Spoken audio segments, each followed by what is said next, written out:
क्षेत्रात भरीव कामगिरी करणाऱ्या डॉक्टर निरुपमा सखदेव या केवळ डॉक्टर नाही तर समाज परिवर्तनाच्या चळवळीतील एक मोठा भाग त्यांनी उचलला आहे. नकोशी शोध अस्तित्वाचा या पुस्तकाद्वारे त्यांनी स्त्री भ्रूण हत्येचा मोठा मुद्दा समाजासमोर मांडला.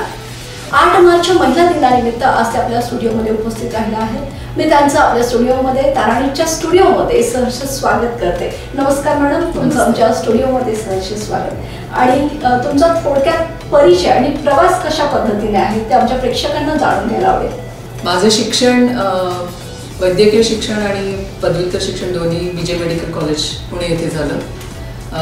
MD झाल्यानंतर जवळजवळ 6 वर्ष आम्ही इंग्लंडमध्ये कार्यरत होतो. तिथे मी पुढे MRCOGची डिग्री मिळवली आणि ते झाल्यानंतर आम्ही कोल्हापूरला येऊन इथे मेडिकल प्रॅक्टिसमध्ये सुरुवात केली. त्या सुमारास मला पहिल्यांदा नकोशीची ओळख झाली. ती सुरुवात होती प्रत्यक्ष पुस्तक अस्तित्वात यायला खूप वर्ष लागली, पण नकोशीची सुरुवात तेव्हा झाल्यानंतर मी काहीशी म्हणजे एका दृष्टीने पुस्तकात न शिकलेला धडा आम्हाला तेव्हा शिकायला लागला. पुस्तकामध्ये कधीच आम्हाला लिंगाधिष्ठित गर्भपात किंवा अशी काही गोष्टी शिकवलेल्या नव्हत्या. मी जेव्हा कोल्हापूरमध्ये आले तेव्हा दुर्दैवाने कोल्हापूरमध्ये खूप जास्त प्रमाणात अशा तऱ्हेचे गर्भपात होत आहेत हे लक्षात येत होतं आणि तेव्हा तो सगळ्याच समाज माध्यमावर मीडियामध्ये खूप चर्चेचा विषय होता. त्यामुळे अशा तऱ्हेने या नवीन विषयाची म्हणजे गायनेक आणि ऑब्स्टेट्रिक्सच्या आम्हाला पुस्तकात न शिकवलेल्या एका वेगळ्याच विषयाची मला ओळख झाली. त्यानंतर मी सावित्रीबाई फुले हॉस्पिटलमध्ये कोल्हापूर महानगरपालिकेच्या रुग्णालयात जेव्हा कामाला सुरुवात केली तेव्हा अर्थातच स्त्री आरोग्य ह्या एकूणच प्रश्नाला एक महत्त्वाचा सामाजिक आयाम आहे. कारण स्त्रिया या समाजातील 50% जनसंख्येच्या इतक्या प्रमाणात असतात, पण त्यांच्या आरोग्याकडे समाज म्हणावं तितकं जास्त लक्ष देत नाही. त्यामुळे आम्हाला सावित्रीबाई फुले हॉस्पिटलमध्ये काम करताना अनेक वेळा लक्षात यायचं की त्या स्त्रिया इतक्या तऱ्हेने दुर्लक्षित राहिलेल्या असतात आणि इतक्या तऱ्हेने जोखमी घेऊन आपापल्या प्रेग्नन्सीचे प्रसंग पार पाडत असतात. म्हणून त्याच्यात जास्तीत जास्त लक्ष घालणं, कारण काय prevention is better than cure. जसं आपण लहान मुलांना लस देतो जेणेकरून त्याला आजार होऊ नये, तशा तऱ्हेने आपण जर का या बायकांना शिक्षणाची लस टोचली, त्यांना स्वतःच्या आरोग्याबद्दल जागरूक केलं, तर त्या अशा तऱ्हेने ज्या काही आपल्याला टाळता येण्यासारख्या ज्या जोखमी आहेत त्या आपल्याला टाळता येतील. असं सावित्रीबाईमध्ये फुलेमध्ये काम करताना मला खूप जाणवलं आणि त्याच्यातूनच पुढे एकूण इतर सामाजिक ह्याच्याबद्दल आपण प्रोॲक्टिव्हली काहीतरी काम करायला पाहिजे. आपण नियमितपणे करत असलेल्या वैद्यकीय सेवेच्या व्यतिरिक्त लोकांशी संवाद जास्त साधला पाहिजे याची जाणीव मला जास्त व्हायला लागली.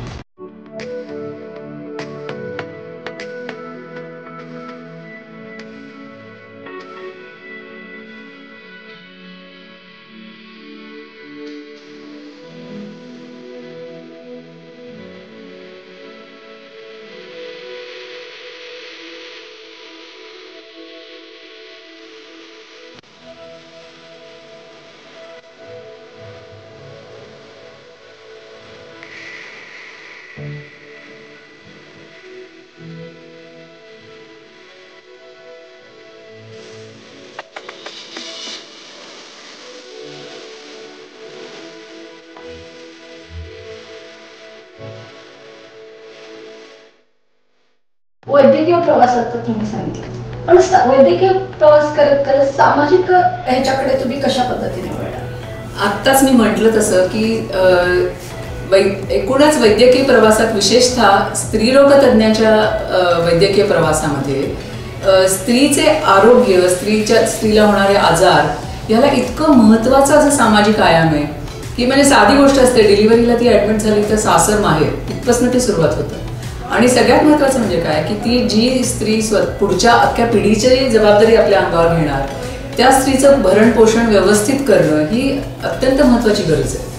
आणि त्याच्याकडे दुर्दैवाने आपल्या समाजाचं अजिबात पुरेसं लक्ष नसतं. म्हणजे घरामध्ये जर का 4 घास असतील तर त्यातले पहिले 2 घास हे घरातल्या पुरुषाला मिळतात आणि उरलेला घास मुलांना आणि राहायला तर बाईला मिळतो. मग अशा तऱ्हेची जर का आपली मानसिकता असेल तर ती स्त्री कशी आरोग्यपूर्ण राहील, आणि स्त्री आरोग्यपूर्ण राहिली नाही तर पुढची पिढी आरोग्यपूर्ण कशी होईल. याचं कारण काय आहे की आम्ही जेव्हा ही स्त्रीरोग तज्ज्ञ म्हणून काम करतो तेव्हा माता मृत्यूचे इतके प्रसंग आम्हाला दुर्दैवाने अनुभवायला लागतात. मग तेव्हा बरेच वेळा लक्षात येतं की ज्या गोष्टी टाळता येणं शक्य आहे त्या गोष्टी टाळल्या गेल्या पाहिजेत. म्हणजे जी गोष्ट आपल्याला पुरेशी प्रिकॉशन घेऊन, पुरेशा खबरदारीचे उपाय घेऊन आपल्याला टाळता येणं शक्य असतं, अशा तऱ्हेच्या कुठल्याही कारणाने स्त्रीचा प्रसूती दरम्यान मृत्यू होता म्हणून एवढ्यासाठीच आपल्या शासनातर्फे लोहाच्या गोळ्या दिल्या जातात, कॅल्शियमच्या गोळ्या दिल्या जातात. पण दुर्दैवाने त्याच्यामध्ये सातत्य राहत नाही. म्हणजे स्त्रियांकडूनही सातत्य राहत नाही, त्याचबरोबर समाजाकडूनही सातत्य राहत नाही की ती स्वतःच्या आरोग्याची, स्वतःच्या आहाराची पुरेशी खबरदारी घेईल, असं होत नाही. एवढ्यासाठी या त्याला एकूण वैद्यकीय व्यवसायाला सामाजिक आयाम देण्याची गरज पडली की तुम्ही तुमच्या कक्षेबाहेर जाऊन लोकांना सांगितलं पाहिजे. दवाखान्यात येऊन भेटणारी व्यक्ती ही पेशंट असते, पण तुम्ही जेव्हा बाहेर जाऊन बोलता तेव्हा ते पेशंट नसतात.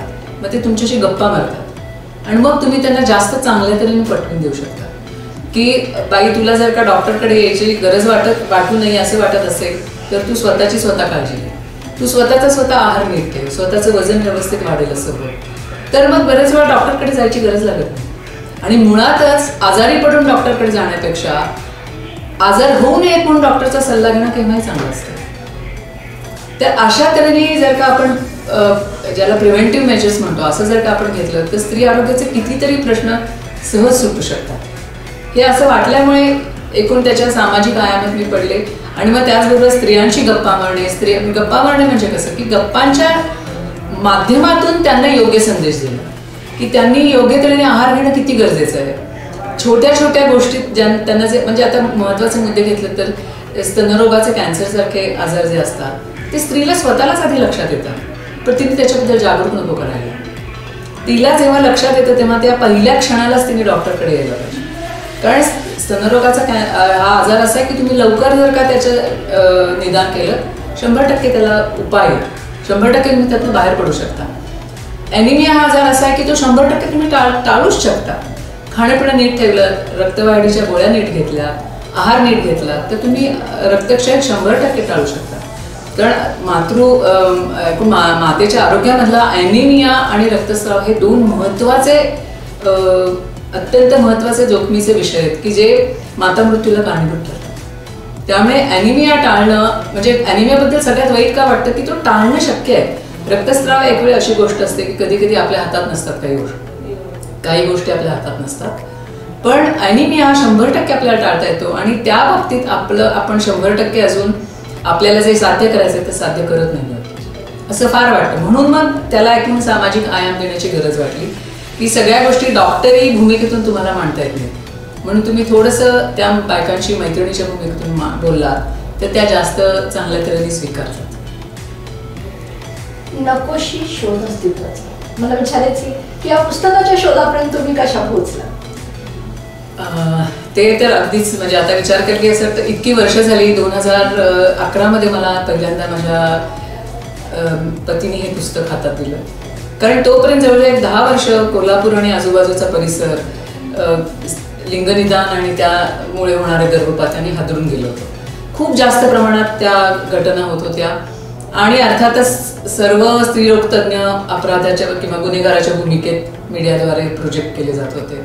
म्हणजे अर्थातच डॉक्टरांचा त्यातला सहभाग हा निर्विवादच होता, पण एकूणच प्रश्न हा सामाजिक होता, केवळ वैद्यकीय नव्हता.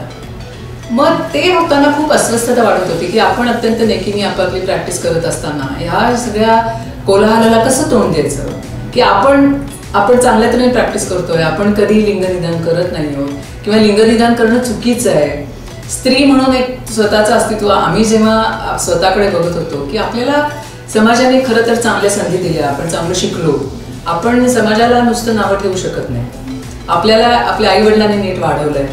तर अशी परिस्थिती असताना आपण चांगलं काम करतोय तर आपण हे कुठेतरी समाजापुढे आणलं पाहिजे की कबूल आहे काही जण असं करतायत, पण त्यातले काही जण त्यातनं मागेही पडले, त्यांनी झालेल्या चुका दुरुस्त केल्या, असं सुद्धा झालं. आणि जसं जसं ती जागृती येत गेली, जसा जसा कायदा, विशेषतः PCPNDTचा कायदा 1994 मध्ये अस्तित्वात आला, पण त्याच्यानंतर त्याची अंमलबजावणी जरा उशिरा सुरू झाली. पण जशी ती सुरू झाली तसे अनेक जणांनी आपापल्या वागण्यात सुधारणा केली. अनेक जणांनी त्यातली गांभीर्य लक्षात घेऊन लिंगाधिष्ठित गर्भपात करणं बंद केलं. पण तरी सुद्धा त्यात स्वस्थता नव्हती. मला खूप अस्वस्थ वाटायचं की नक्की हा काय इश्यू आणि आपण त्याला कसं तोंड देऊया. हे होत असतानाच मला मारा विस्टनडाल म्हणून एक अमेरिकेमधली चायनीज जर्नलिस्ट आहे, फ्रीलान्स जर्नलिस्ट आहे, आणि तिने इन्व्हेस्टिगेटिव्ह जर्नलिझमचा एक अत्यंत उत्कृष्ट नमुना म्हणावा असं unnatural selection, choosing boys over girls and the consequences of world full of main, अशा तऱ्हेचं पुस्तक लिहिलं. हे पुस्तक मला माझ्या नवऱ्याने हातात दिलं, कारण त्याला माहिती होतं की मला या विषयामध्ये किती आस्था आहे.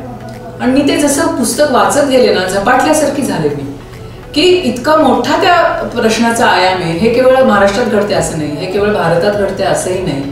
म्हणजे भारतातल्या त्यात सधन राज्यांमध्ये हे घडत होतं, पण हे भारताच्या बाहेरही घडत होतं, चीनमध्ये घडत होतं, इतर आशियामधल्या इतर देशांमध्ये घडत होतं, तसंच युरोपमधल्या काही देशांमध्ये घडत होतं. आणि त्याला खूप मोठं वेगळ्या तऱ्हेचं परिमाण होतं. ते बघून मी स्थिमित झाले की अरे, म्हणजे आपण समजतो त्याच्यापेक्षा ही घटना खूप खोलवर गेलेली आहे. आणि मग लक्षात आलं की वाढणारी लोकसंख्या आणि त्याला कंट्रोल करण्याचा एक मार्ग, अशा तऱ्हेने या गोष्टीकडे बघितलं गेलंय. आपल्याकडे आता विचार केला की असं वाटतं की अमेरिकेमध्ये अजूनही गर्भपात करावा की नाही याच्यावर चर्चा चालू आहे, याच्यावर वाद चालू आहे. आणि भारतामध्ये काय झालंय, भारतामध्ये 1971 सालीच आपण गर्भपात कायदा करून स्वीकारला. आपल्या धर्माला किंवा आपल्या कॉन्शियसला हे पटलं होतं का? पण आपण तो स्वीकारला, कारण आपल्याला लोकसंख्या कंट्रोल करणं किंवा लोकसंख्या नियंत्रण करणं हे गरजेचं वाटत होतं. म्हणजे असे त्याच्यात अनेक धागे होते. पण महत्वाचं मला काय वाटलं, म्हणजे हे पुस्तक वाचल्यानंतर भाषांतर करावं असं मला वाटलं. तर ह्यातले जे शेवटचे 2-3 चॅप्टर्स आहेत ना, त्या प्रकरणामध्ये विशेषतः पुढच्या पिढीमध्ये या सगळ्या गोष्टीचा काय परिणाम होणार आहे हे लिहिलंय. की जेव्हा तुम्ही अशा तऱ्हेचे, म्हणजे माझ्या घरी मी किंवा माझ्या घरात मी अशा तऱ्हेचा एक निर्णय घेतला, त्यांनी काय होणार आहे? अरे पण तोच निर्णय तुझ्या शेजारचा माणूस घेणार असेल, त्याच्या शेजारचा माणूस घेणार असेल, तर एकत्रितपणे त्या निर्णयाचा काय परिणाम होतो हे जर का बघायला गेलं तर मग लक्षात येतं की हजार मुलींच्या मागे, 1000 मुलांच्या मागे 850-820 अशा तऱ्हेच्या मुली. आपल्या कोल्हापूर प्रांतातला पन्हाळा हा भाग तर अगदी त्या बाबतीत बदनाम राहिलाय काय, की तिथे सगळ्यात कमी मुलींची लोकसंख्या राहिलेली आहे. तर अशा तऱ्हेचा जेव्हा कलेक्टिव्ह हे परिणाम होतो ना, तेव्हा त्याला या पुस्तकात एका तऱ्हेने अशा तऱ्हेने वर्णन केलं की ही एखादी साथ जशी पसरावी ना, तशी लिंगनिदान करून गर्भपात करण्याची साथ या सगळ्या भागांमध्ये पसरत गेली. की तिथे एक प्रकारचा सोपा उपाय, जेणेकरून तुम्ही लोकसंख्या कंट्रोलमध्ये ठेवा किंवा इतर तुमच्या जे काही जीवनमानामध्ये जे काही बदल झाले, एकूण सधनता आली, एकूण औद्योगिक दृष्ट्या ते भाग प्रगत होत गेले, आणि त्याच्याबरोबरच इतर जशा मशिनरीज आल्या तुमच्याकडे, इतर जशी मशिनरीज तशी ही सुद्धा मशीन्स तुमच्याकडे आली. इतर मशीन बरोबर सोनोग्राफीचं मशीन पण तुमच्याकडे आलं. म्हणजे हा त्यातला एक दुसरा महत्वाचा मुद्दा त्यांनी मांडलाय की अनेक प्रगत गोष्टी होत असताना सोनोग्राफीचा शोध हा अत्यंत अचानकपणे लागला. एकेकाळी सोनार हा फक्त दुसऱ्या महायुद्धामध्ये पाणबुड्यांचा शोध घेण्यासाठी वापरत होते. त्यामुळे मिलिटरीमधल्या डॉक्टरलाच एक अचानक शोध लागला की सोनारचं मशीन वापरून आपल्याला पोटातल्या काही गोष्टी दिसू शकतात. तेव्हापासून ते आत्तापर्यंतची अत्यंत प्रगत अशी सोनोग्राफी मशीन येईपर्यंत खूप मोठा प्रवास झालाय. आणि हे होतानाच लक्षात आलं की आपल्याला आईच्या पोटातलं बाळ दिसू शकतं सोनोग्राफी करताना. आणि हा एका मिलिटरीतल्या डॉक्टरला लागलेला शोध होता. आणि त्याच्यानंतर त्याच्यात अर्थातच सोनोग्राफी ही अत्यंत उपयुक्त अशी प्रणाली आहे, आणि त्याचा आम्ही दैनंदिन आमच्या वैद्यकीय व्यवसायात त्याचा एवढा उपयोग करतो. दुर्दैवाने ती फक्त मेल फिमेल डिटेक्शनसाठी बदनाम झाली, याचं मला फार वाईट वाटतंय. पण अशा तऱ्हेची अनेक गोष्टी असल्यामुळे मला हे पुस्तक फार भावलं, आणि ते जर का आपण मराठीत आणलं तर ते जास्त लोकांपर्यंत पोहोचेल. कारण कसं मी आता म्हटलं तसं की हा साथीसारखा पसरलेला आजार आहे. त्यामुळे करोनाच्या साथीत आपण काय केलं, आपण सगळ्यांनी एकमेकांशी हात जोडले, सगळ्यांनी एकत्रितपणे त्याचा प्रतिकार केला, तेव्हाच आपण करोनाची साथ पळवून लावू शकलो. त्यामुळे आता ह्याच्यासाठी जर का काही करायचं म्हटलं तर आपण सगळ्यांनी म्हणून एकत्रित केला पाहिजे. एकाच माणसाने करून उपयोग नाही. त्यामुळे सगळ्यांनी जर का आपण एकत्रितपणे याचा विचार केला की अरे आपल्या समाजाला मुलांइतक्याच मुली पण हव्या आहेत, त्या पण तितक्याच त्यांचं पण या जगात तितकंच चांगल्या तऱ्हेने आपण स्वागत करणार आहोत, त्या पण आपल्या समाजाचा अत्यंत महत्वाचा भाग आहेत, आपण असं सगळ्यांनी मिळून ठरवलं ना तरच हे होणं शक्य.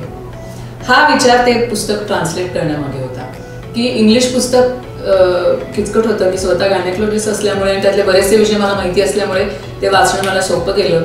पण जो माणूस या विषयातला ज्या विषयातलं त्याला ज्ञान नाही त्याला, कारण ते कळणं गरजेचं होतं. कारण पुस्तक सायंटिफिक असलं तरी त्याला प्रचंड मोठा असा सामाजिक आयाम होता आणि त्यामुळे ते सगळ्यांपर्यंत पोहोचणं फार गरजेचं आहे. म्हणून मग त्याचं ट्रान्सलेशन करावं अशी सुरुवात केली मी. ते प्रसिद्धीपर्यंत येईल की नाही याचा तेव्हा काही विचार नव्हता. ते ट्रान्सलेशन झाल्यानंतर डॉक्टर राणी बंग मॅडम या माझ्या एक अत्यंत आयडॉल आहेत माझ्या दृष्टीने, त्यांना मी ते पाठवलं की मॅडम तुम्हाला कसं वाटतंय पुस्तक. मॅडम मी दोन्ही पुस्तकं वाचली, अननॅचरल सिलेक्शन पण वाचलंय आणि त्याच्यानंतर नकोशी पण वाचलंय. आणि मग त्यांच्या प्रोत्साहनाने म्हणा किंवा त्यांनी त्याला एका दृष्टीने हिरवा कंदील दाखल्यावर मला असं वाटलं की आपण हे पुस्तक प्रसिद्ध करूयात. आपण जर का जास्तीत जास्त लोकांपर्यंत पोहोचलो तर आपण हे कुठेतरी आपल्याला जो काही वाटतोय तो परिणाम आपण साधू शकू. कारण त्या पुस्तकातल्या शेवटच्या चॅप्टरमध्ये जे दिलंय ना की मुली जर का खूप कमी झाल्या तर जास्त प्रमाणात असलेल्या मुलांचं काय होणार. कारण त्यांना त्यांच्या वयाचे जोडीदार मिळणार नाहीत, त्यांना त्यांच्या वयाचे जोडीदार मिळाले तर त्यांची कुटुंब होणार नाहीत आणि त्यांचं पुढे भवितव्य काय असणार. म्हणजे अतिशय काळजी करायला लावणारा असा त्याचा तो आस्पेक्ट होता आणि मला त्याची नक्कीच जास्त काळजी वाटत होती. त्याचबरोबर मुली कमी असल्यामुळे मुलींच्या बाबतीतही कमी झाल्यात म्हणून त्यांची किंमत वाढली असं नाही झालं, उलट त्यांचं आयुष्य जास्त जोखमीचं झालं की मुलींना पळवून नेणे अशा तऱ्हेचे किंवा एकूणच मानवी व्यापारामध्ये किंवा ट्रॅफिकिंगमध्ये त्यांचा गैरवापर होणे अशा गोष्टी वाढल्या. त्यातला एक पूर्ण चॅप्टर केवळ प्रॉस्टिट्यूशनवर आहे. म्हणजे तुम्ही कल्पना करा की एखादा पूर्ण प्रकरण त्यांनी कशात लहान वयातल्या मुलींना वेगवेगळ्या कारणांनी आता नव्याने येणारी टेक्नॉलॉजी वापरून वेगवेगळ्या प्लॅटफॉर्मवर फ्रेंड रिक्वेस्ट पाठवून अशा तऱ्हेने आता त्या लहान मुलींना अडकवलं गेलं आणि एकदा त्या प्रॉस्टिट्यूशनच्या गर्तेत सापडल्यानंतर कधी कधी कुणाचं त्यांना काहीच त्यांचा शोधच लागला नाही. अशा तऱ्हेच्या त्यात गोष्टी दिलेल्या आहेत. आणि मग त्यातली एक मुलगी सुदैवाने परत आली पण तिला तोपर्यंत HIV सारख्या आजाराची लागण झाली होती. म्हणजे तिचं काय आयुष्य झालं असेल. तर हे पुढचे जे चॅप्टर्स होते ते मला जास्त अस्वस्थ करत होते की आपल्याला म्हणून काहीतरी त्याच्याबद्दल करायला पाहिजे की आपण ज्या निगुतीने आपल्या मुलाबाळांना जन्माला घालतोय तर त्यांचं पुढचं आयुष्य आपण त्यांना अशा तऱ्हेचं इतर पर्यावरणीय हानी जशी आपण टाळतोय तशा तऱ्हेने ही पण हानी आपण टाळली पाहिजे. तर आपण नुसतं आपल्याला कळलंय ना तर आपण नुसतं हातावर हात घेऊन बसून चालणार नाही, काहीतरी करायला पाहिजे. म्हणून हा एक प्रयत्न आहे असं मी म्हणेन की पुस्तक आपण वाचलं तर ते ट्रान्सलेशन केलं तर आणखीन महाराष्ट्रातल्या आणखीन 4 माणसांपर्यंत ते पोहोचेल. आणि मला असा अगदी विश्वास वाटतो की जे जे कोण विचार करतायत त्या सगळ्यांना ते पुस्तक त्यांच्यापर्यंत पोहोचतंय. आणि अर्थात त्या पुस्तकाचा प्रवास काहीसा संथच असणार आहे कारण खूप विचार करायला लावणारं पुस्तक आहे ते. पण 100% मला असं वाटतं की ते हळूहळू का होईना लोकांपर्यंत पोहोचेल. मला विचारायचं की पूर्वीच्या तुलनेत आणि आताच्या तुलनेत तुम्हाला काय वाटतं, पूर्वी जास्त लिंग तपासणी व्हायची का आता, आणि त्याचं रिझन काय वाटतं तुम्हाला? नाही, आता कसं आहे, महत्वाचं काय झालं ना की एकतर आपण छोटं कुटुंब असावं अशा तऱ्हेचा आपला आता सगळ्यांचाच म्हणजे नॉर्म झालाय. आणि कारण मुळातच लोकसंख्या वाढ रोखणं हा महत्वाचा भारतीय लोकांसमोरचा अजूनही महत्वाचा प्रश्न आहे. आणि मग अशा वेळेला कधी कधी तर आता 2 सुद्धा नाही, हम दो हमारा एक अशाच याच्यावर आले. मग ते एक व्हावा तो मुलगाच व्हावा अशा तऱ्हेची मानसिकता पूर्वी होती, ती आता काही प्रमाणात बदलती असं मला वाटतं. की मुली आता जशा शिकून शहाण्या होत आहेत, स्वतःच्या पायावर उभ्या राहत आहेत, आर्थिकदृष्ट्या सक्षम होत आहेत, निर्णय घेण्याची क्षमता आपल्यात आहे याची जाणीव ठेवत आहेत. तर आता आई वडिलांच्याही लक्षात आले की ज्या मुलीला आपण शिकून शहाणं केले ती आपल्या म्हातारपणाची काठी होऊ शकते. आणि खरं सांगायचं तर बरेच वेळा असं लक्षात येतं की तुमची मुलगी असेल नाही तर तुमची सून असेल, म्हातारपणाची काठी ती असते.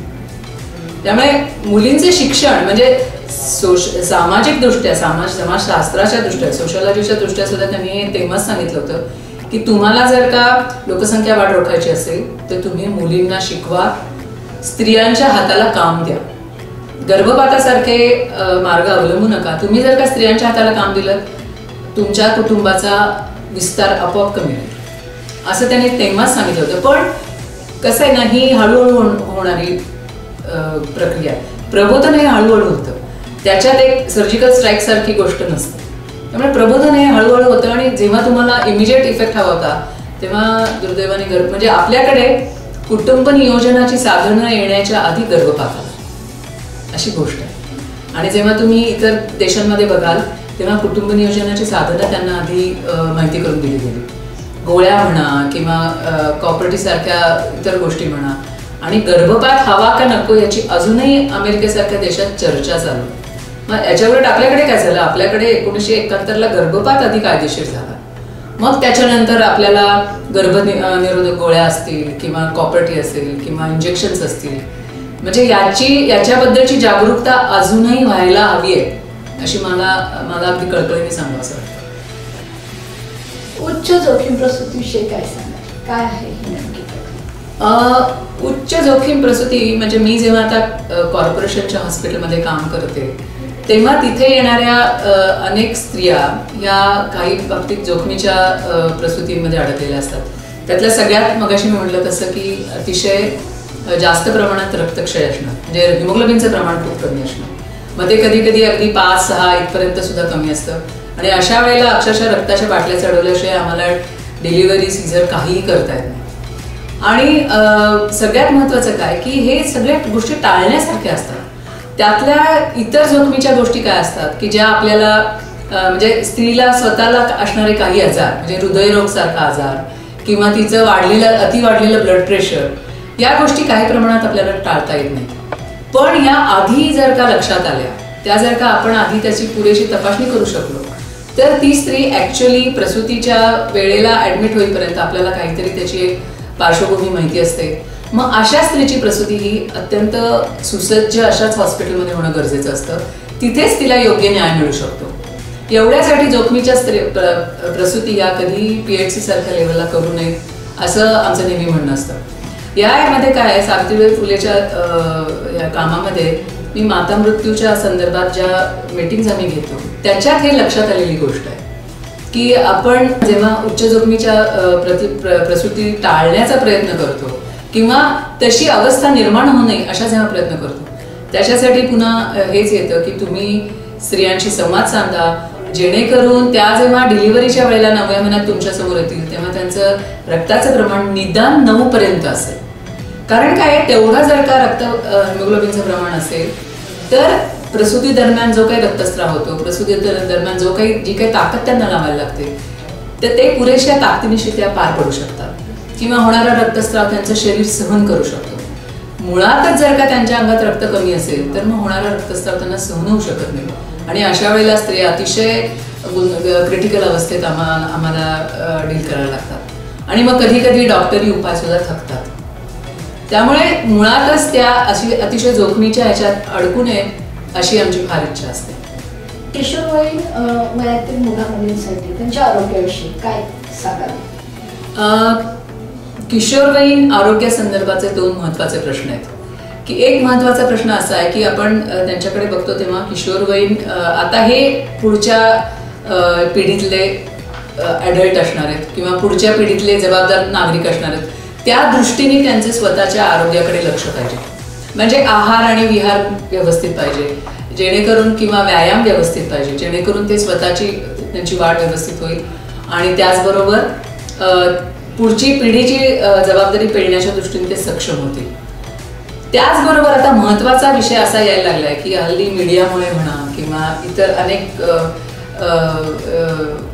सोशल मीडिया आणि प्लॅटफॉर्ममुळे ही सगळी तरुण पिढी इतकी डायव्हर्ट होते किंवा एका दृष्टीने मिसगाईड होते की त्यांच्यापर्यंत विशेषतः लैंगिक शिक्षणासारखे प्रश्न लैंगिक शिक्षणाच्या बाबतीत अशा प्रश्नांबद्दलची चर्चा चांगल्या प्लॅटफॉर्ममध्ये शास्त्रीय दृष्ट्या होऊ शकत नाहीये, झालेली नाही. त्याच्यासाठी एक वेगळा कुठेतरी संधी आम्ही शोधत असतो. तर ही संधी शोधताना आम्हाला अनेक वेळा म्हणजे दुर्दैवाने काय होतं की जेव्हा ती मुलगी अडचणीत सापडते तेव्हाच ती आमच्यासमोर येते. तर त्या मुलीला अडचणीत सापडायच्या आधी शहाणं करावं असं मला फार वाटतं. म्हणजे हे एका दृष्टीने ज्या काही बालरोगतज्ञ ज्या काही अनेक लसी देतात की नाही, तशा तऱ्हेची एक शहाणपणाची लस की बाई ग, तू आता लहान मुलीची मोठी बाई होतीयस, तुझ्या शरीरात अमुक अमुक बदल होत आहेत. म्हणजे हे मुलीसाठीच नाही, हे मुलासाठी सुद्धा लागू असतं. तुझ्या वागण्याची तुला स्वतःला जबाबदारी घ्यायला लागणार. तू जे काही वागशील त्याचे जे काही परिणाम होतील ते तुझं तुला भोगायला लागतात.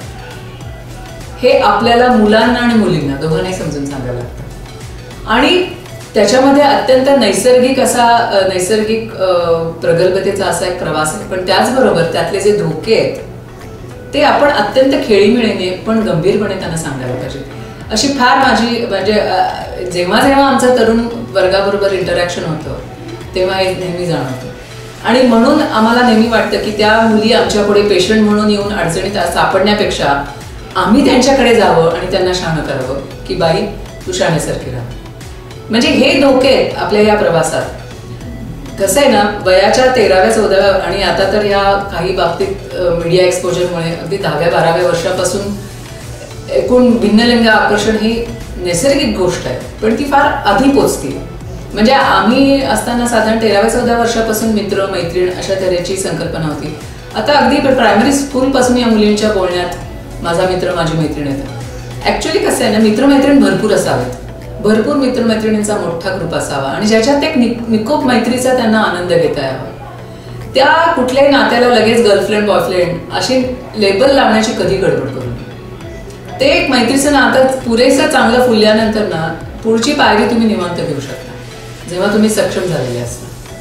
असा एक म्हणजे आम्ही नेहमीच या चर्चेवर येतो की हे कोणीतरी सांगण्याची गरज असते. कारण सध्या काय होतं की पिअर प्रेशर नावाची जी गोष्ट आहे ना, की म्हणजे अरे तू कॉलेजमध्ये गेलास आणि अजून तुला गर्लफ्रेंड नाही आहे किंवा तुला बॉयफ्रेंड नाही आहे, म्हणजे अशा तऱ्हेची जेव्हा चर्चा होते ना की अरे काय गरजेचं नाही आहे गर्लफ्रेंड आणि बॉयफ्रेंड लगेच असणं, तुला मित्रमैत्रिणी आहेत ना भरपूर, तेवढं वास आहे. आणि हीच खरी म्हणजे समाजात तुम्ही असंच वावरता ना, समाजात तुम्ही इतर स्त्री पुरुषांबरोबर काम करता, तुमचे कलिग्स असतात ते. मग एका दृष्टीने शाळा पण एक छोटा समाजाचंच स्वरूप असतं. तर अशा तऱ्हेने मोकळं वागणं, मोकळं वातावरण मिळणं तरुणाईला ही फार गरजेची गोष्ट आहे. माता मृत्यू दर कमी करण्यासाठी कशा पद्धतीनं प्रयत्न व्हायला पाहिजेत? आणि माता मृत्यू दर बघाल तर माता मृत्यू दर हे साधारण दर लाख प्रसूती मागे मोजले जातात.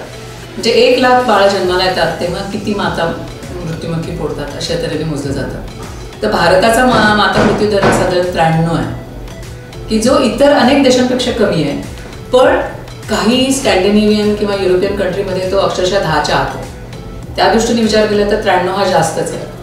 पण इतर अनेक देशांपेक्षा आपला माता मृत्यू दर बराच सुधारला आहे. महाराष्ट्राचा मृत्यू दर त्यामुळे 33 ते 36 इतका चांगला आहे.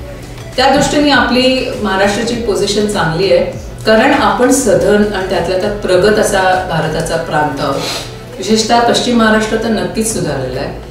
आसाम वगैरे सगळ्या ठिकाणी जिथे भौगोलिकदृष्ट्याच खूप अवघड अडचणी आहेत तिथे माता मृत्यू दर खूप जास्त आहे, जो 200पेक्षा जास्त आहे. म्हणजे तर अशा तऱ्हेने ते मृत्यूदर कमी करण्यासाठी सगळ्यात जाणवलेली गोष्ट काय की आरोग्य यंत्रणा ही एखाद्या पिरॅमिड सारखी असते. डॉक्टर त्या पिरॅमिडच्या वर बसतो पण त्याच्या हाताखाली अनेक स्टाफ नर्सेस असतात, अनेक हॉस्पिटलमध्ये काम करणारे इतर वर्कर्स असतात आणि त्याचबरोबर आशा वर्कर किंवा अंगणवाडी सेविका अशासारखे अनेक जण त्यांना मदत करत असतात. त्यामुळे या पिरॅमिडची प्रत्येक धागा किंवा प्रत्येक साखळी तेवढीच बळकट करणं हे माता मृत्यू दर रोखण्यासाठीचं महत्त्वाचं पाऊल आहे. त्याच दृष्टीने आम्ही आशा वर्करना म्हणजे आशा वर्करना जास्त सजग करण्याच्या दृष्टीने आम्ही एक पुस्तिका काढली होती की जी आम्हाला सावित्रीबाईमध्ये काम करत असतानाच मला त्याची जाणीव झाली की आशा वर्कर खूप महत्त्वाचं काम करतात आणि म्हणून आम्ही त्यांना जागृती एक प्रवास स्त्री म्हणून माहिती असावी असे काही असं एक पुस्तक छापलं. की ज्याच्यामध्ये स्त्रियांना रोज पडणारे प्रश्न किंवा रोज ज्या कारणासाठी स्त्रिया आम्हाला येऊन भेटतात असे प्रश्न त्यांना त्यांच्या भाषेत समजून सांगता येतील अशा तऱ्हेने आमच्या संघटनेतील काही सदस्यांनी त्याच्यात मराठी लेख लिहिले. ते अगदी सोप्या भाषेत लिहिले आणि ते आशा वर्करना समोर ठेवून लिहिले होते.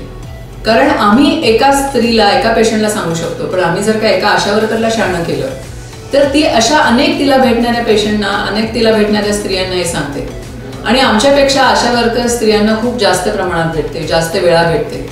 आणि त्यामुळे त्यांना जर का आपण ते पुस्तक पोहोचवलं त्यांच्यापर्यंत तर त्या आणखीन अनेक लोकांपर्यंत पोहोचवतील असा विश्वास वाटला आम्हाला.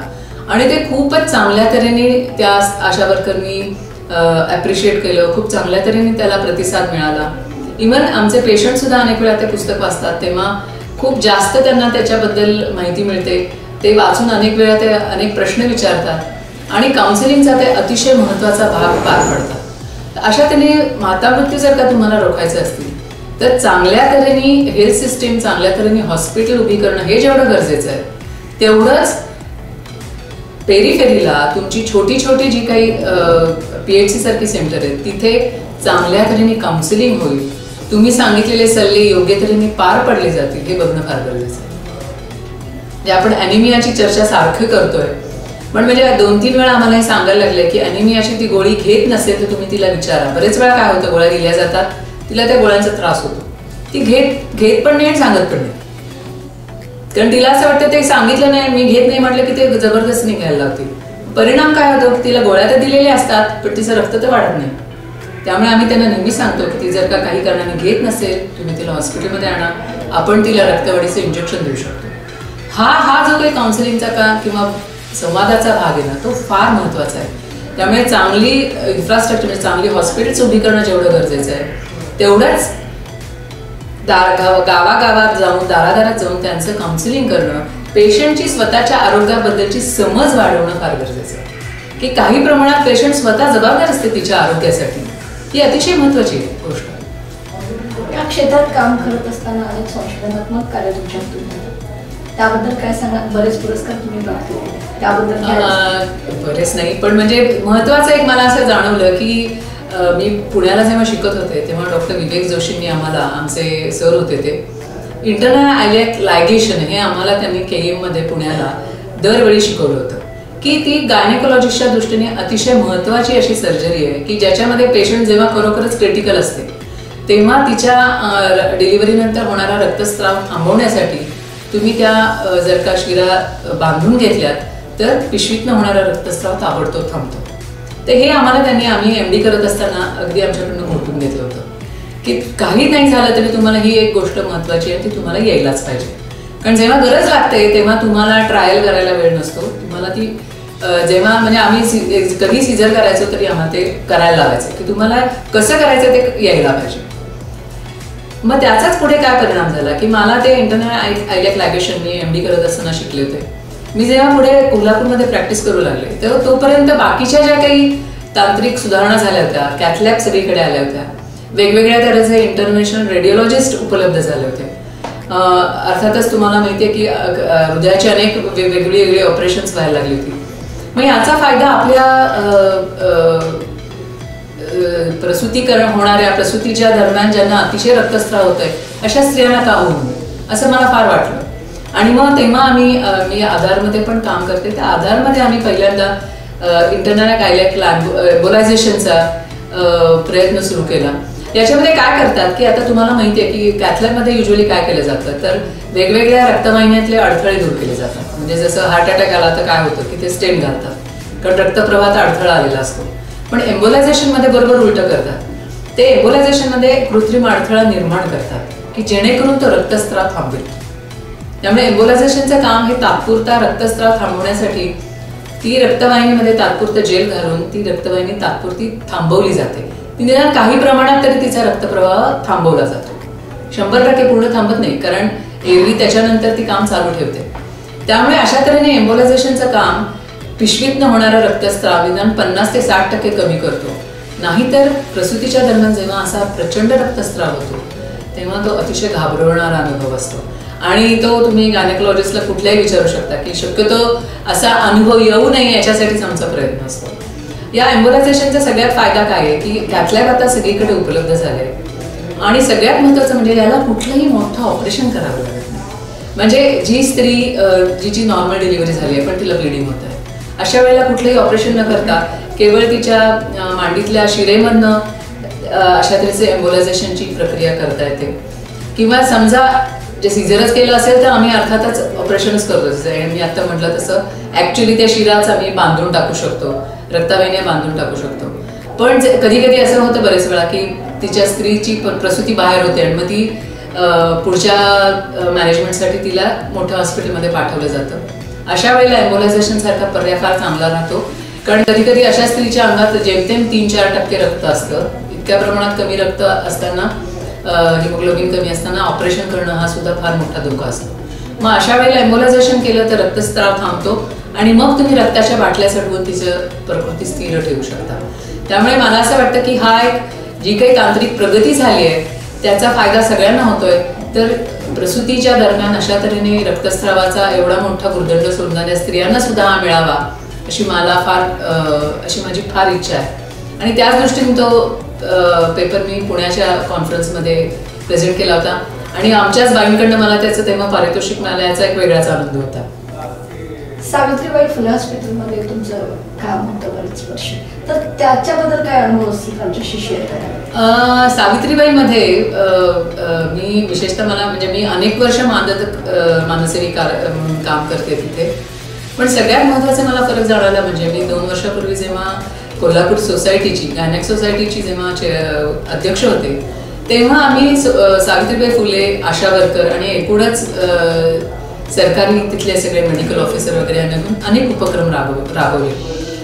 तर तेव्हा माझ्या असं लक्षात आलं की जो एक आम्हाला जी एक अडचण आम्हाला पहिल्यांदा PCPNDTचा कायदा जेव्हा लागू झाला तेव्हा आली होती की ते मेडिकल ऑफिसर आमचे क्लिनिक तपासायला आले की एक प्रकारचा राग यायचा की हा माणूस का तपासायला आलाय. पण आता लक्षात येते की सरकारी काम करणारे मेडिकल ऑफिसर आणि आम्ही प्रायव्हेट प्रॅक्टिशनर हे काय एकमेकांच्या विरुद्ध नाही होत. हे एकाच बाजूने रोगाशी लढा देतो. तेव्हा त्यांनी एकमेकांच्या मिळून मिसळून काम केलं तर फार जास्त चांगल्या तऱ्हेने काम करू शकतो. त्यामुळे आम्ही जेव्हा आता या 2 वर्षाच्या काळात अनेक उपक्रम राबवले तर सरकारी यंत्रणा तुमच्या मदतीला असेल तर खूप जास्त प्रमाणात तुम्ही काम करू शकता असं लक्षात येतं. कारण आम्ही त्यावेळेला HPV वॅक्सिन सारखे किंवा HPV म्हणजे पॅप्समियर सारखे जे काही कार्यक्रम केले ते सरकारी यंत्रणेच्या माध्यमातून त्यांच्या मदतीने असे केले आणि ते खूप जास्त प्रमाणात यशस्वी करू शकतो, खूप मोठ्या प्रमाणात करता आले. कारण जेव्हा सरकारी यंत्रणा येते तेव्हा आयुक्त, उपायुक्त अनेक आम्हाला मदतीला येतात आणि अर्थातच सरकारी यंत्रणेचा आवाका पण खूप मोठा असतो. त्यामुळे मला असं वाटतं की आम्ही खाजगीरित्या प्रॅक्टिस करणाऱ्या लोकांची एक आस्था आणि असोशी आणि सरकारी यंत्रणेचा आवाका हे एकत्र आले तर खूप जास्त चांगल्या तऱ्हेने काम करता येतं असं मला खूप जाणवलं. आणि त्याच ह्याच्यातनं आम्ही आशा वर्करसाठी काम सुरू केलं. त्याच ह्याच्यात मला आशा वर्करच्या कामाची महती कळली की त्या किती काम करत आहेत आणि त्यांना आपण जास्तीत जास्त जर का सशक्त करू शकलो तर आपल्याला ते खूप जास्त मदत होऊ शकते. एक डॉक्टर म्हणून आपल्याला त्या जास्त खूप हे करू शकतात. गडचिरोलीला मी डॉक्टर बंग सरांकडे जेव्हा गेले होते तेव्हा तिथे मी अशा तऱ्हेचे त्यांचे ग्रामसेवक म्हणून त्यांनी तयार केलेले की त्या आदिवासी समाजातल्या कुठल्याही तऱ्हेच्या न शिकलेल्या बायका आहेत त्यांना सरांनी शिकवलं होतं की तुम्ही एखादं मूल आजारी असेल तर त्याला किंवा न्यूमोनिया झाला असेल तर कसं ओळखा किंवा त्याला इंजेक्शन देण्याची गरज आहे का हे कसं ओळखा. तुम्ही कल्पना करा की जी स्त्री अडाणी आहे जिला मोजता सुद्धा येत नाही त्या स्त्रीला आपल्या बाळाची छाती किती वेळा धपाकते हे मोजून जेंटामेसिन सारखं इंजेक्शन देण्याची क्रिया सरांनी शिकवली. ते आशा वर्करची सुरुवात त्या ग्रामसेवक गडचिरोलीतल्या ग्रामसेवकापासून झालेली. त्यामुळे मला अतिशय त्याच्याबद्दल आदर वाटतो की म्हणजे महत्वाची देण काय असू शकते तर अशा तऱ्हेचं तुम्ही जेव्हा ग्रामसेवक तयार करता जो तुमच्या समाजातून येतो तो तुम्हाला खूप जास्त मदत करतो आणि त्याची एक आपुलकी असते, त्याची स्वतःची आत्मीयता असते या सगळ्या एकूण होणाऱ्या प्रक्रियेबद्दल. जनस्वास्थ्य आणि दक्षता समितीसोबत सुद्धा तुम्ही काम केलं, त्याचा अनुभव कसा आहे? जनस्वास्थ्य दक्षता समिती ही एकूणच तुम्हाला जसं नाव सांगतं की एकूणच जनतेच्या स्वास्थ्याबद्दल काम करते. तर गेली जवळजवळ 10-15 वर्ष मी त्यांच्याबरोबर काम करते. ते अनेक विषय घेतात, म्हणजे तरुण वेगवेगळ्या कॉलेजमधल्या तरुणांना गोळा करतात आणि त्यांना एकूणच सामाजिक अनेक गोष्टींबद्दल जास्त संवेदनाशील होतील ते असं बघतात. म्हणजे सगळ्यात महत्त्वाचे विषय असतात म्हणजे व्यसनाधीनता किंवा एकूणच सामाजिक स्वच्छता थुंकू नये म्हणून त्यांनी मध्यंतरी इथे अनेक मोर्चे केले होते. त्याबरोबर व्यसनाधीनता टाळण्यासाठी म्हणजे तंबाखू विरोधी दिन साजरा करतात, दारूच्या विरुद्ध ते आंदोलनं करतात. त्याचबरोबर पर्यावरण पूरक असे अनेक उपक्रम राबवतात. याच ह्याच्यात त्यांचं जे लैंगिक शिक्षणाबद्दल जे काम आहे त्याच्यामध्ये मी येते. त्यांच्यासाठी मी लैंगिक शिक्षणाच्या या प्लॅटफॉर्मवर मला त्यांच्याशी गप्पा मारायला अनेक वेळा संधी मिळाली आहे. आणि ते बोलता बोलताच माझं असं लक्षात आलंय की ही मुलं आपल्याला इतक्या वेगवेगळ्या तऱ्हेचे प्रश्न विचारतात, पण जर का ते आजच्या वर्कशॉपला किंवा या कार्यशाळेला आले नसते तर त्यांनी कुणाला विचारले असते प्रश्न. कारण अनेक वेळा असं लक्षात आलंय की शाळांमध्ये पुस्तकांमध्ये विषय असतात लैंगिक शिक्षणाबद्दलचे की तुमचं शरीर मोठं होतं म्हणजे काय होतं, तुमच्या शरीरात बदल होतात म्हणजे काय होतात आणि इतर अनेक. पण त्याच्याबद्दल बरेच वेळा ते विषय टाळलेले असतात किंवा अत्यंत उडत शिकवलेले असतात, असं मुलांकडनंच आम्हाला कळलेलं आहे अनेक वेळा. मग त्याच्यात आम्ही सगळ्यात त्यातला चांगली गोष्ट अशी आहे की आम्ही त्या मुलांना 4-5 विषय देतो आणि ती मुलं त्याच्यावर विषय मांडतात, ती मुलं त्याच्यावर प्रेझेंट करतात. आम्ही नुसतं त्याच्यावर भाषण किंवा लेक्चर देत नाही. तर त्याच्यामध्ये इंटरॅक्शन होणं फार महत्त्वाचं आहे. त्यामुळे त्यांना एक 4-5 विषय दिलेले असतात. त्याच्यामध्ये महत्त्वाचे विषय व्यसनाधीनतेचा असतो. मग त्याच्यामध्ये केवळ दारू आणि तंबाखूच नाही तर इव्हन स्क्रीनची व्यसनाधीनता, तुम्ही एकूण मोबाईलला किती ॲडिक्ट झालाय हे सुद्धा फार महत्त्वाचं झालंय सध्या. त्याचबरोबर तुम्ही तुमच्या स्वतःच्या जबाबदार लैंगिक वर्तन म्हणजे काय याच्याबद्दल आम्ही बोलतो. जोडीदार निवडताना तुम्ही काय विचार करा याच्याबद्दल बोलतो. मग तुम्ही त्याच्यात म्हणजे अनेक वेळा की तुम्ही तुमच्या जोडीदाराचं शिक्षण बघाल का केवळ तो कुठल्या गाडीतनं फिरतोय आणि कुठल्या स्टाईलमध्ये राहतोय हे बघाल, तो तुम्हाला आदर देतोय की नाही हे बघाल का, तुम्ही परस्परांच्या आदराचं किती महत्त्व ठेवाल. अशा तऱ्हेचे अनेक विषय येतात आणि ते केवळ त्यांनाच नाही त्यांच्याशी चर्चा करून ते आपल्याला सुद्धा आपलं जीवन सुद्धा अतिशय एनरिच करतात.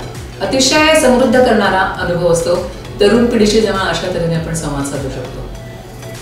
8 मार्चच्या महिला दिनानिमित्त महिलांसाठी 8 मार्च आता दरवर्षी येतो, पण मला तर असं वाटतं की आपल्याला स्त्रियांकडे सामर्थ्य पुष्कळ आहे.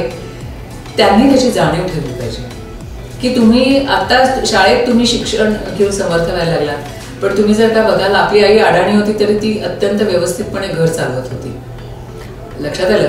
पण आता तुम्ही शिकलात, आता काही प्रमाणात तुम्ही अर्थार्जन करतात, तर तुम्ही स्वतःची निर्णय क्षमता घेण्याचं धाडस तुम्ही स्वतःच्या अंगात बाळगलं पाहिजे. तुमच्या स्वतःच्या आरोग्या संबंधीचे निर्णय तुम्हाला स्वतःला घेता आला पाहिजे. त्याचबरोबर म्हणजे आपल्या आरोग्य संदर्भात मग बघू ते काय म्हणतील तसं करू असं असता का मला. तुम्ही स्वतः पुढे व्हा, त्याच्याबद्दल माहिती करून घ्या, तुम्ही चर्चा करा, कुटुंबात एकत्रितपणे निर्णय घ्या, पण तुम्हाला तुमचं स्वतःचं मत असलं पाहिजे. आणि ते निर्णय क्षमता डेव्हलप करणं ही तुमच्या व्यक्तिमत्व प्रगल्भ होण्यातली सगळ्यात महत्त्वाची पाहिजे. मग तुम्ही पैसे भलेही कमी मिळवत असाल, पण तुम्ही जर का योग्य वेळी योग्य निर्णय घेऊ शकलात तर तुम्ही तुमचं आयुष्य चांगलं मार्गी लावू शकता जास्त. तर आज आपल्या स्टुडिओमध्ये डॉक्टर निरुपमा सखदेव मॅडम आल्या, ज्यांनी महिला आरोग्य, जनजागृती याशिवाय नकोशी शोध अस्तित्वाचा या पुस्तकाच्या माध्यमातून त्यांनी कशा पद्धतीने विवेचन केलंय हे सर्व आपण पाहिलं. नक्कीच हा त्यांचा प्रवास सर्वांसाठीच प्रेरणादायी आहे. मी पुन्हा एकदा त्यांचं मनापासून आभार मानते. Thank you madam. धन्यवाद.